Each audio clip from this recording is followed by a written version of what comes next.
السلام عليكم ورحمة الله وبركاته.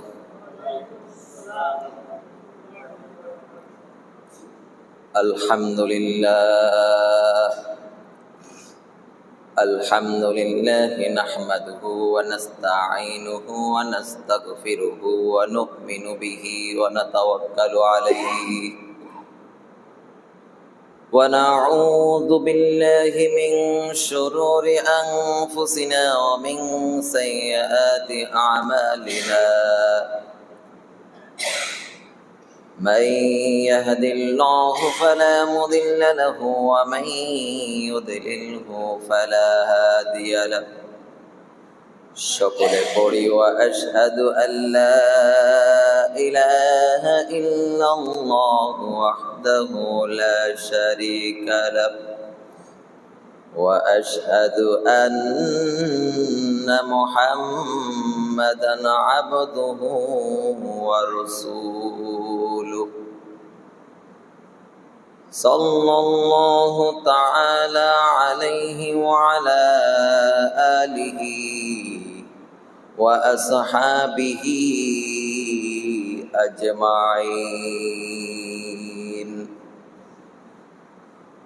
أما بعد فأعوذ بالله من الشيطان الرجيم. بسم الله الرحمن الرحيم. لقد كان لكم في رسول الله أسوة حسنة لمن كان يرجو الله واليوم الآخر. وقال الله تعالى: ما آتاكم الرسول فخذوه وما نهاكم عنه فانتهوا. وقال رسول الله صلى الله عليه وسلم: من تمسك بسنتي عند فساد أمتي فله أجر 100 شهيد، أو كما قال عليه الصلاة والسلام. سبحانك لا علم لنا إلا ما علمتنا إنك أنت العليم الحكيم. جزى الله أن محمدا ما هو أهله. سبحان الله وبحمده سبحان الله العظيم. رب زدني علما رب زدني علما رب زدني علما رب اشرح لي صدري ويسر لي أمري واحلل عقدة من لساني يفقه قولي. رب اشرح لي صدري ويسر لي أمري واحلل عقدة من لساني يفقه قولي. اللهم أرنا الحق حقا وارزقنا اتباعه وأرنا الباطل باطلا وارزقنا اجتنابه. সকলে বলি আমিন। إن الله وملائكته يصلون على النبي يا أيها الذين آمنوا صلوا عليه وسلموا تسليما. সকলে درود إبراهيم পড়ি। اللهم صل على محمد وعلى آل محمد كما صليت على إبراهيم وعلى آل إبراهيم إنك إنك حميد مجيد اللهم بارك على محمد وعلى آل محمد كما باركت على إبراهيم وعلى آل إبراهيم إنك حميد مجيد সকলে আওয়াজ করে মহব্বতের সঙ্গে পড়ব اللهم صل على محمد وعلى آل محمد كما صليت على إبراهيم وعلى آل إبراهيم إنك حميد مجيد اللهم بارك على محمد وعلى آل محمد كما باركت على إبراهيم وعلى آل إبراهيم إنك حميد مجيد الحمد لله মহান আল্লাহ পাক রব্বুল আলামিনের মহান দরবারে লাখো কোটি শুকরিয়া ও অসংখ্য শুকরিয়া যে মহান আল্লাহ পাক রব্বুল আলামিন আমাকে আপনাকে দুনিয়াবি সমস্ত প্রকার কাজকর্ম থেকে বিয়োগ করে আহাব্বুল বিলাদি ইলাল্লাহি মাসাজিদুহা আল্লাহ তাআলার নিকট সবচাইতে প্রিয় জায়গা মসজিদ এই মসজিদে সালাতুল জুমা আদায়ের উদ্দেশ্যে পবিত্র রবিউল আউয়াল মাসের দ্বিতীয় জুমা আজ সালাতুল জুমা আদায়ের উদ্দেশ্যে দুনিয়াবি সমস্ত প্রকার ঝই ঝামেলা থেকে মুক্ত করে আমাদেরকেই সিলেক্টেড করে মহান আল্লাহ পাক রব্বুল আলামিন আমাকে আপনাকে আগে আগে আসার এবং বসার তৌফিক দিয়েছেন চিল্লায় বলেন তো তৌফিক দিয়েছেন কে এজন্য সবাই খুশি না বেজার খুশি খুশি বলি আলহামদুলিল্লাহ আরো জোরে বলি আলহামদুলিল্লাহ সম্মানিত উপস্থিতি আমি গত জুমায় আলোচনা করেছিলাম কোরআন ও হাদিস থেকে যে মুসলমানদের ঈদ দুইটা জোরে বলেন ঈদ কয়টা দুইটা নতুন করে যদি কেউ ঈদ তৈরি করে সেটা হবে বেদাত জোরে বলেন কি হবে বেদাত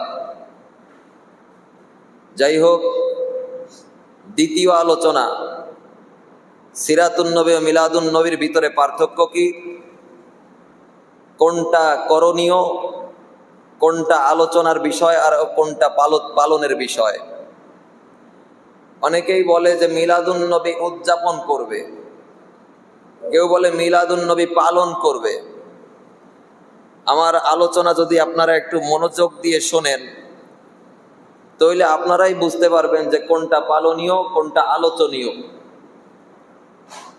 সবাই আমার দিকে লক্ষ্য করি সিরাত শব্দের অর্থ জীবনী অবস্থা সিরাত শব্দ এসেছে সারা শব্দ থেকে কি শব্দ সারা শব্দ থেকে যার অর্থ হলো ভ্রমণ করে ভ্রমণে থাকে ভ্রমণ করা সারা শব্দ থেকেই সিরাত শব্দ সারা হচ্ছে মূল ধাতু সিরাত মানে হলো একটা মানুষের জন্মের থেকে নিয়ে মৃত্যুর আগ পর্যন্ত গোটা টোটাল জিন্দেগি গোটা জীবনীকেই বলা হয় সিরাত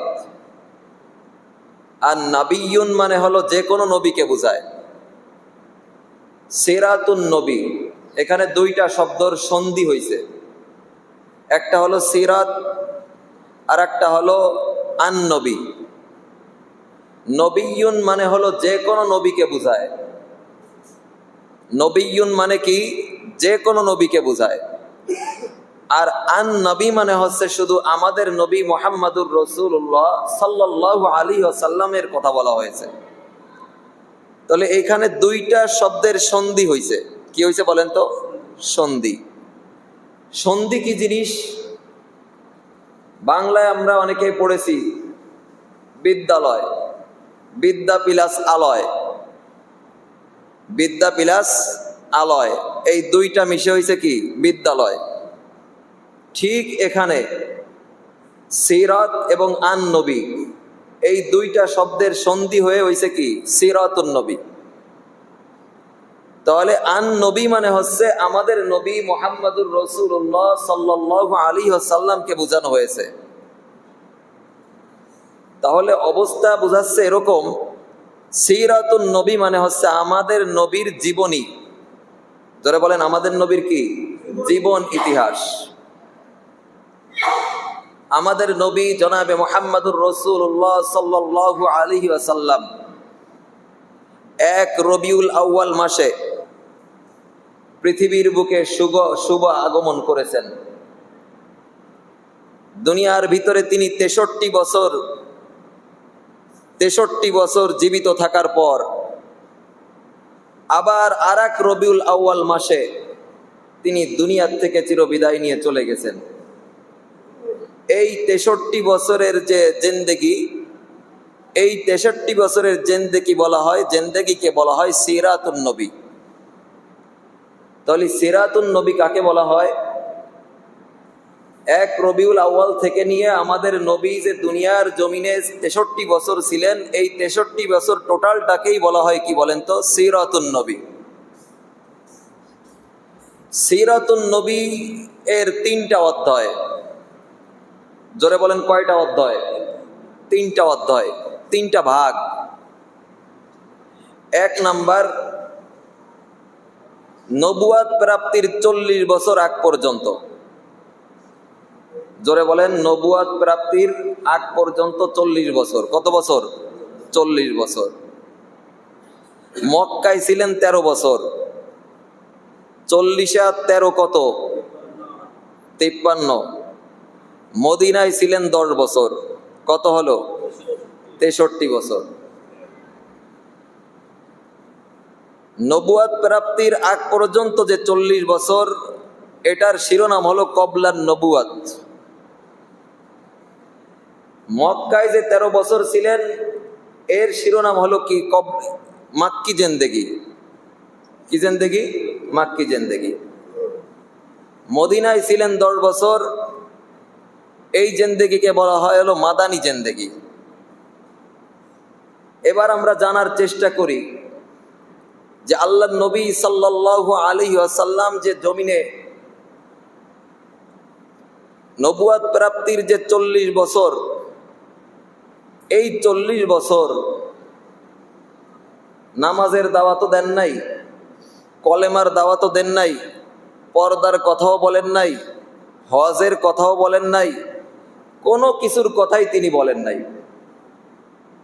কত বছর? দীর্ঘ 40 বছর। তাহলে এই 40 বছর কি কাজে লাগলো? আমরা সবাই জানি যে আল্লাহর নবী সাল্লাল্লাহু আলাইহি ওয়াসাল্লামকে আল্লাহ পাক রব্বুল আলামিন বুইস্তু মুআল্লিমান, শিক্ষক হিসেবে প্রেরণ করেছিলেন গোটা পৃথিবীবাসীর জন্য। কন্যা সুবহানাল্লাহ। তাহলে এই 40 বছর তো উনি কলেমার কথাও বলে নাই, নামাজের কথাও বলে নাই, পর্দার কথাও বলে নাই। তাহলে এই 40 বছর কি কাজে লাগলো? এই 40 বছর নবীর জন্য নবুয়াতের দলিল। কিসের জন্য? কিসের দলিল? নবীর জন্য নবুয়াতের দলিল। আমরা আস্তে আস্তে বুঝার চেষ্টা করি নবীর জন্য নবুয়াতের দলিল হয় কিভাবে। আল্লাহর নবী সাল্লাল্লাহু আলাইহি ওয়াসাল্লাম যখন মায়ের গর্ভে ছিলেন, আল্লাহর নবী সাল্লাল্লাহু আলাইহি ওয়াসাল্লামের মা আমেনা উনি বলতেছে যে এই সন্তান যখন আমার পেটের ভিতরে এসেছে, আমার গর্ভে যখন এই সন্তান এসেছে, তখন মহিলারা যখন গর্ভবতী হয় সাধারণত একটু ব্যথা করে, হাঁটা চলায় কষ্ট হয়, খাওয়া দাওয়ায় কষ্ট হয়। কিন্তু আমার এই সন্তান যখন আমার গর্ভে ছিল, আমার এই ধরনের কোনো কষ্টই আমার হয় নাই। কন্যা সুবহানাল্লাহ। আরো জোরে বলেন না সুবহানাল্লাহ।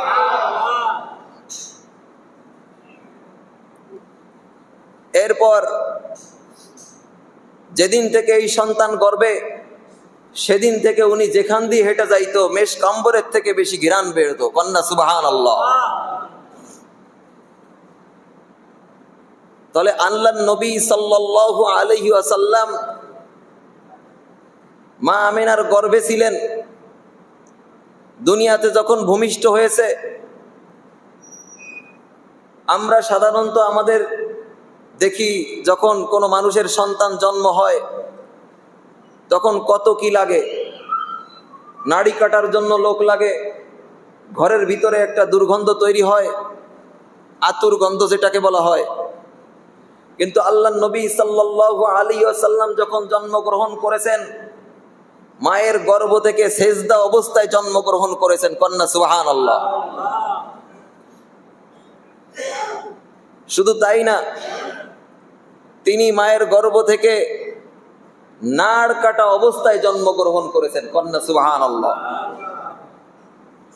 নাড় কাটাটা না বুঝলে একটু বুঝাই দিই। আল্লাহ পাক রব্বুল আলামিন যখন সন্তান ৩৪ অতিক্রম হয়, ৩৪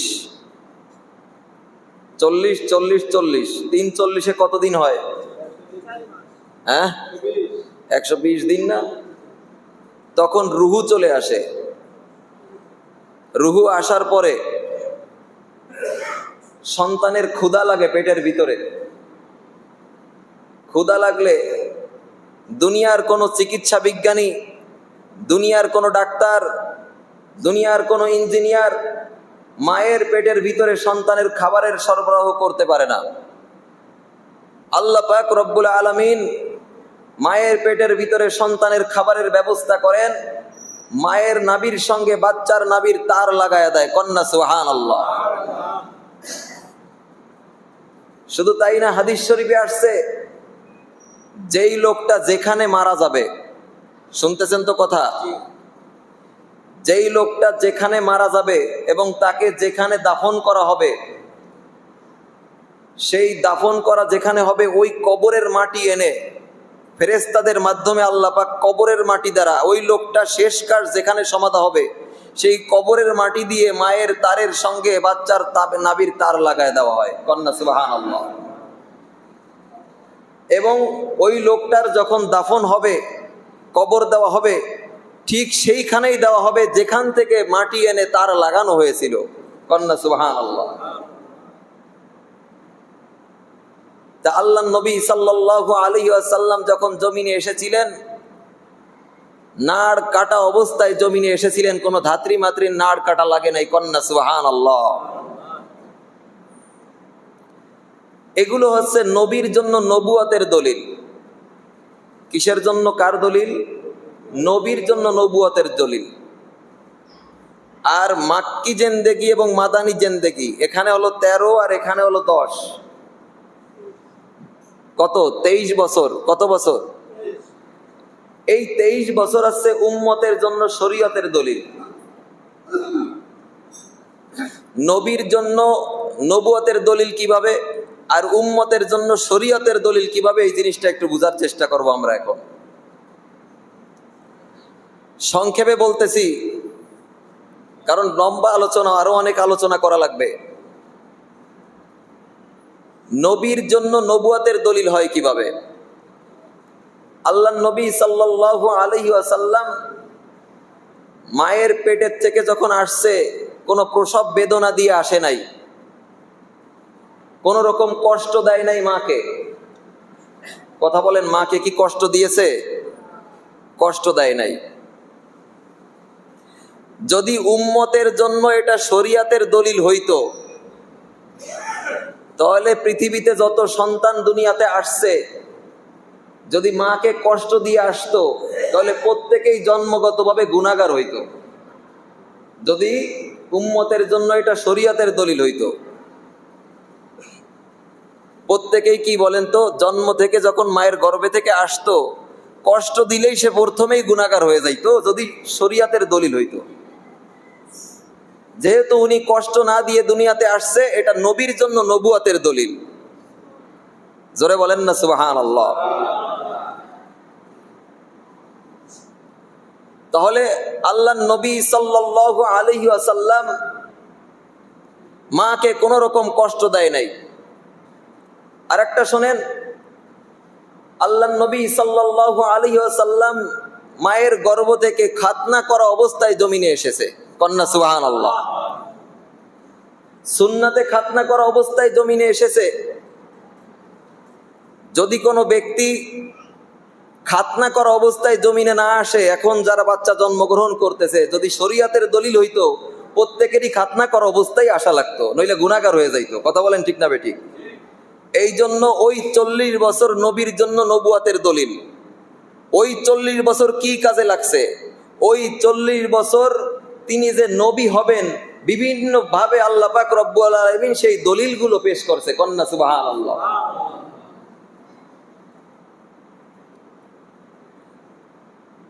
এখন আসেন, মিলাদুন নবী কাকে বলা হয়? আল্লাহ নবীর জন্মকে মিলাদুন নবী বলা হয়। মিলাদ মানে জন্ম।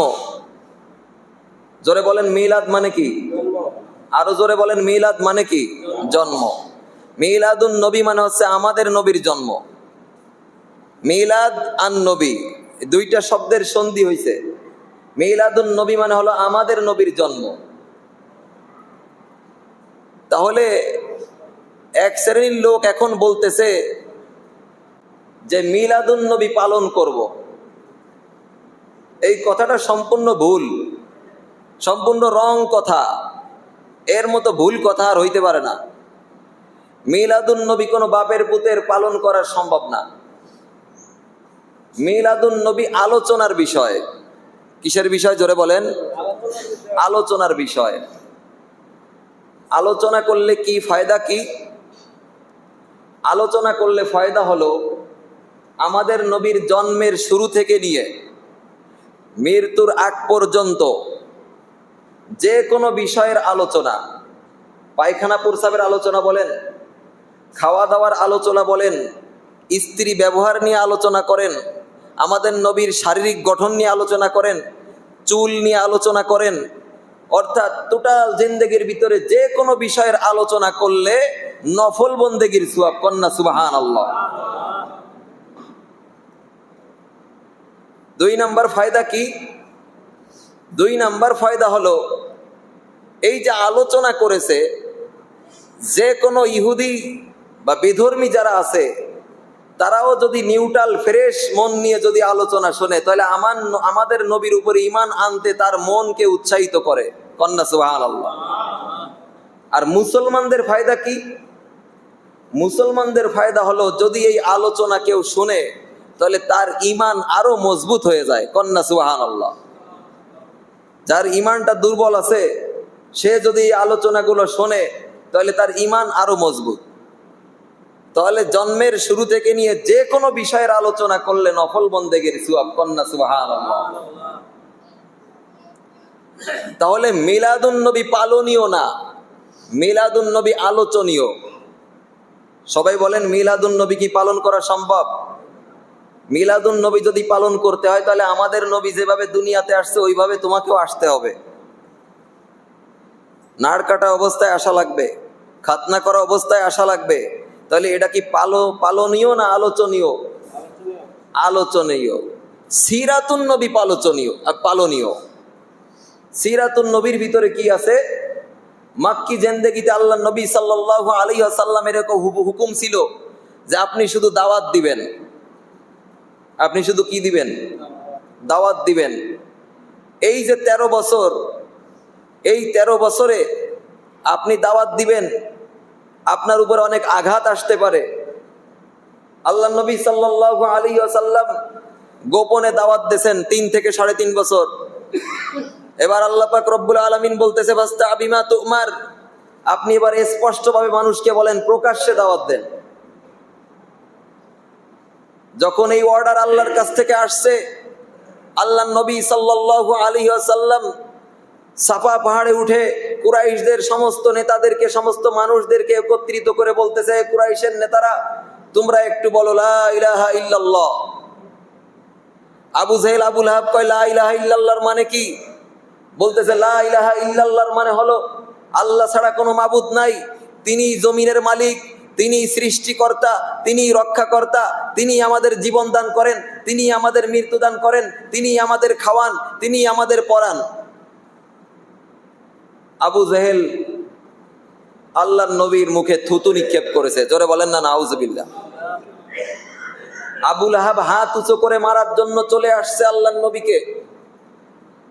এই 13 বছরে আল্লাহ পাকের নির্দেশ ছিল যে এই 13 বছরে আপনার উপরে যত বড় নির্যাতনই আসুক না কেন আপনি কোনো প্রতিবাদ করতে পারবেন না, আপনি শুধু দাওয়াত দিতেই থাকবেন। এরপর উনি একদিন বাজারে দাওয়াত দিছে কলেমার, উনারে বাজার থেকে গলায় গামছা দিয়ে পেঁচায় শ্বাস রোধ করে মাটি দিয়ে হেসরায় টানতে টানতে নিয়ে আসছে মক্কার কাফেররা, জোরে বলেন না নাউজুবিল্লাহ। এরপর তায়েফে দাওয়াত দিতে গেছে, তায়েফে দাওয়াত দিতে গেলে সেখানে বাচ্চাদেরকে লীলায় দেশে, যে পাগল হয়ে গেছে আমাদের বাপ দাদার ধর্মের বিরোধিতা করতেছে তাকে পাথর মারো। সেইখানেও পাথর মারছে, পাথর মারলে এমন ভাবে রক্তাক্ত হয়েছে, জুতা মুবারক, এই ঘটনা সবাই জানি, জুতা মুবারক পায়ের সঙ্গে আটকে গেছে। ফেরেশতাদেরকে পাঠানো হয়েছে, জিব্রাইলকে পাঠানো হয়েছে, মিকাইলকে পাঠানো হয়েছে, মালাকুল মাউতকে পাঠানো হয়েছে, সবাইকে পাঠানো হয়েছে। জিজ্ঞেস করা হয়েছে যে এই যে পাহাড় নিয়ন্ত্রণকারী মালাকুল জিবাল, এই পাহাড় নিয়ন্ত্রণকারী ফেরেশতা আসছে, আপনি যদি অর্ডার করেন তায়েববাসীকে পিষে ফেলানো হবে, মশলা বানায় ফেলানো হবে, যে তায়েববাসী আপনাকে পাথর মারছে। আল্লাহ নবী সাল্লাল্লাহু আলাইহি ওয়াসাল্লাম বলতেছে যে তাদেরকে যদি পিষে ফেলানো হয়, তাদেরকে যদি মেরে ফেলা হয়, তাহলে আমি কলেমার দাওয়াত দেব কাদের কাছে? কন্না সুবহানাল্লাহ। তাহলে একদিক দিয়ে আল্লাহর নবীকে নিষেধ করা হয়েছে, কোনো প্রতিবাদ করা যাবে না, আর এক দিক দিয়ে তারা অত্যাচার করেছে, আবার ফেরেশতাদেরকে পাঠানো হয়েছে পরীক্ষা করার জন্য যে কি বলে। ওই সময় আল্লাহর নবী বলছে না, তাদেরকে মারলে আমি কলেমার দাওয়াত দেব কাদের কাছে? তখন আল্লাহ পাক রব্বুল আলামিন বলতেছেন ওয়া ইন্নাকা আলা খুলুকিন আযীম, হে নবী আপনি আমার সৃষ্টির ভিতরে সবচেয়ে উত্তম চরিত্রের অধিকারী, আপনার মতো উত্তম চরিত্র আর কারো নাই। কন্না সুবহানাল্লাহ। একদিকে না মারার অর্ডার, আর একদিকে ফেরেশতা পাঠায় জিজ্ঞেস করা হয়েছে আপনি তাদেরকে কি করবেন? উনি বলতেছে না, তাদেরকে মারা যাবে না, তাদেরকে মেরে ফেললে আমি কলেমার দাওয়াত দেব কার কাছে? হয়তো তারা চিনতেছে না তাদের পরবর্তী প্রজন্ম আমাকে মেনে নেবে। মাদানী জিন্দেগিতে 10 বছর, এই 10 বছরে আল্লাহ পাক রব্বুল আলামিন আল্লাহর নবীকে বলেছে এখন আর চুপ করে বসে থাকবেন না, এখন আপনার উপরে জিহাদ ফরজ করা হলো। যেখানেই জুলুম দেখবেন, যেখানেই মানুষকে জুলুম করা হবে, সেখানেই আপনি সেটা প্রতিবাদ করবেন, প্রতিহত করবেন। আল্লাহর নবী সাল্লাল্লাহু আলাইহি ওয়াসাল্লাম নিজে 27টা যুদ্ধে অংশগ্রহণ করেছে। কন্না সুবহানাল্লাহ। অনেকে জিহাদ মানে কি বলে, জিহাদ হলো ডিফেন্সিভ, অর্থাৎ অন্যায়ের প্রতিবাদ করা। সর্বপ্রথম প্রতিবাদ হয়েছে বদর যুদ্ধের মাধ্যমে। আবু জেহেল 1300 সৈন্য নিয়ে মদিনার উদ্দেশ্যে রওনা দিয়েছে আল্লাহর নবীকে সেখানে গিয়ে আঘাত করার জন্য। কত সৈন্য? 1300। আল্লাহ পাকের অর্ডার হয়ে গেছে 313 জন নিয়ে আপনি আবু জেহেলের বিরুদ্ধে যুদ্ধ ঘোষণা করবেন। কারণ এখন আর ওই কলেমার দাওয়াত দিলে চলবে না, এখন আর নরম নরম কথা বললে চলবে না। সে যখন মক্কা থেকে মদিনায় আপনাকে ধরার জন্য আসতেছে 1300 সৈন্য নিয়ে, এখন যদি আপনি তার কাছে কলেমার দাওয়াত দিতে যান তো হয়তো আর ইসলামই টেকবে না, কেউ টিকে থাকবে না। এখন তার সাথে যুদ্ধ ঘোষণা হবে। কথা বলেন ঠিক না বেঠিক? তো যাই হোক, আমি এই টোটাল আলোচনার মাধ্যমে একটা জিনিস ক্লিয়ার করতে পেরেছি কিনা দেখেন। সিরাতুন নবী শুধু আলোচনা করলে সারে না, পালনও করতে হয়। আর মিলাদুন নবী শুধু আলোচনীয়, পালনের বিষয় না। যারা বলতেছে যে মিলাদুন নবী পালন করব, মিলাদুন নবী উদযাপন করব, তারা হয় বোঝে না, না হয় বুঝে শুনে উল্টো পাল্টা বলতেছে। বলেন পালনের বিষয় কোনটা? সিরাতুন নবী। আলোচনাও করতে হবে, পালনও করতে হবে। আর মিলাদুন নবী শুধু আলোচনা করতে হবে, আলোচনা করলে অনেক ফায়দা আছে। কন্না সুবহানাল্লাহ। যাই হোক, আজকের আলোচনা এই পর্যন্ত ইনশাল্লাহ। মিলাদুন নবী এবং সিরাতুন নবীর ভিতরে বুঝাইতে পেরেছি যে মিলাদুন নবী মানে হলো আল্লাহর নবী সাল্লাল্লাহু আলাইহি ওয়াসাল্লামের জন্ম। অনেকে মিলাদ মানে মনে করে যে ওই যে বাড়ি গিয়ে দোয়া করবে, এটাই মনে হয় মিলাদ। না, মিলাদ মানে জন্ম। মিলাদ মানে কি? জন্ম। মিলাদুন নবী মানে হলো আল্লাহর নবীর জন্ম। আর সিরাতুন নবী মানে হচ্ছে আল্লাহর নবীর জিন্দেগি, জীবনী। আল্লাহর নবীর কি? জীবনী। গোটা 63 বছরের জীবনীকে সিরাতুন নবী বলা হয়। একদম এক কথায় উত্তর। 63 বছরের জীবন ইতিহাসকে সিরাতুন নবী বলা হয়। আর মিলাদুন নবী মানে হচ্ছে আল্লাহর নবীর জন্ম। আল্লাহর নবীর কি? জন্ম। অনেকে আমাদেরকে দাওয়াত দিতে এসে বলে যে হুজুর আমার বাড়ি মিলাদ আছে, আসেন। এই কথাটা ভুল। মিলাদ আছে মানে কি? বাড়ি কেন জন্ম হবে নাকি? মিলাদ মানে জন্ম। মিলাদ মানে কি? জন্ম। এই কথা আর বলবেন না। কি বলবেন? যে হুজুর একটা দুয়ার আয়োজন করছি, আপনি একটু যদি আসতেন ভালো হইতো। ব্যাস, হয়ে গেল। কি মনে থাকবে মুসলমান? মিলাদ আছে এ কথা বলবেন না। মিলাদ আছে মানে কি? মানে কেরো জন্ম আছে বাড়ি। ওমা আলাইনা ইল্লাল বালাগ ওয়া আখিরি দাওয়ানিল হামদুলিল্লাহি রাব্বিল আলামিন। আসসালামু আলাইকুম ওয়া রাহমাতুল্লাহি ওয়া বারাকাতুহু।